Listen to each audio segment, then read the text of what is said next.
siya. Yan. Pero kulang pa to, nagpabili pa ako sa kajig. Dagdagan ko pa to kasi hindi kasya sa aming apat. Ako si Sir, Jacob, at yung alaga kong maliit si Jasper. So guys, ilagay lang natin dito yung French bean na slice natin dito sa itlog. Ayan siya. Tapos mix lang. Namaya konti lang. Ayan siya. Tapos mix. Kulang pa yan ng French beans. Dagan ko lang ng konti. Ayan siya. Ganyan. Tayo kamali, lagyan natin ng mantika. Okay. Ganyan lang siya guys. Initin na natin at saka ilagay yung itlog, yung French bean or green bean, long bean na may itlog. Ayan siya. Halo-haloin. Kailangan yung mga onion at saka garlic. Yun lang, simpleng ulam. Kasi ilagay na natin yung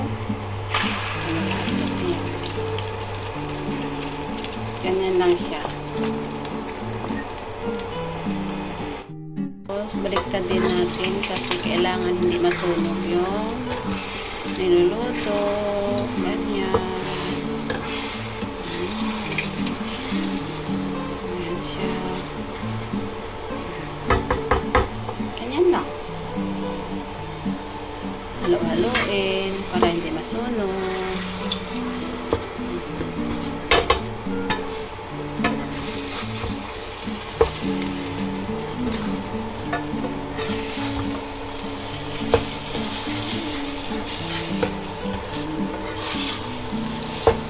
Ganyan lang siya guys, kagabi. Simpleng ulam. May mga tanim kayo na long bean or pwede din okra. Ganyan din.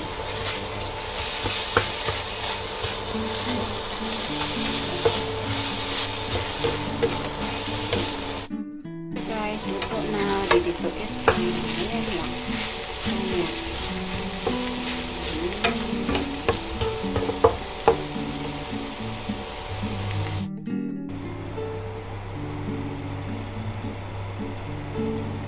Siya guys, ayan na.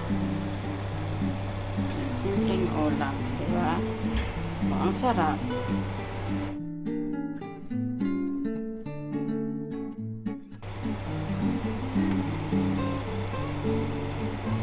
Ayan na siya guys, ayan na. Simpleng ulam, diba? O, ang sarap.